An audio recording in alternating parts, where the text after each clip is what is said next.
While mortgage interest rates are finally starting to come down a little bit, maybe you are still interested in knowing how the economy impacts mortgage rates.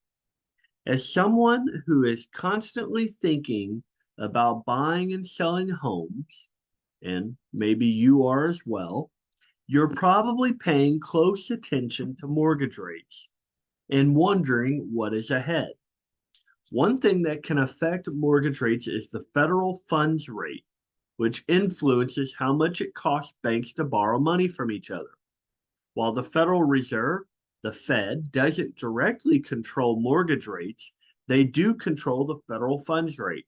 And that's why you hear a lot of talk about what the Federal Reserve is planning to do this month or that month. The relationship between the two is why people closely watch to see when the Fed might lower the federal funds rate. Whenever they do, they'll put downward pressure on mortgage rates. The Fed meets every month, and three of the most important metrics they'll look at as they make their decision are the rate of inflation, how many jobs the economy is adding, and the unemployment rate. Here's the latest data on all three.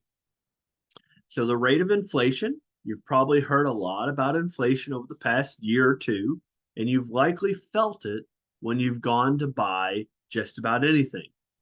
That's because high inflation means prices have been going up quickly. The Fed has stated its goal is to get the rate of inflation back down to 2%. Right now, it's still higher than that, but moving in the right direction, according to the graph here. So it was at 2.6% as of June of 2024, and the Fed wants it to be around that 2% mark. Number two reason is how many jobs the economy is adding. So the Federal Reserve is also watching how many new jobs are created each month. They want to see job growth slow down consistently before taking any action on the federal funds rate. If fewer jobs are created, it means the economy is still strong, but cooling a bit, which is their goal. That appears to be happening, exactly what's happening now. Inman says the Bureau of Labor Statistics reported that employers added fewer jobs in April and May than previously thought, and that hiring by private companies was sluggish in June. So while employers are still adding jobs, they're not adding as many as before. That's an indicator the economy is slowing down after being overheated for quite some time. And this is an encouraging trend for the Fed to see. Finally, the unemployment rate. The unemployment rate is the percentage of people who want to work but can't find jobs. So a low rate means a lot of Americans are employed, and that's a good thing for many people. But it can also lead to higher inflation because more people working means more spending, which drives up prices. Right now, the employment rate is low, but it's been rising slowly over the past few months. According to the graph, 4.1% in June of 2024, with 5.7% being the average from 48 to 2003.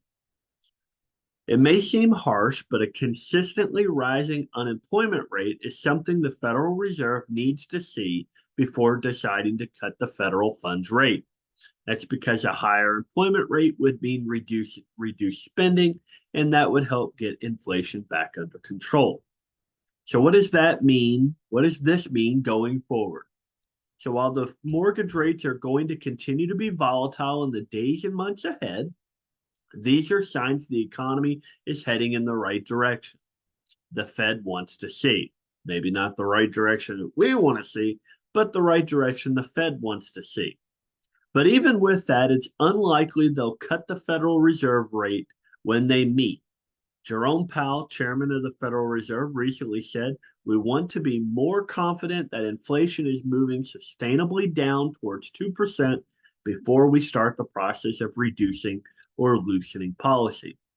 Basically, we are seeing the first signs now, but they need more data and more time to feel confident that that is a consistent trend.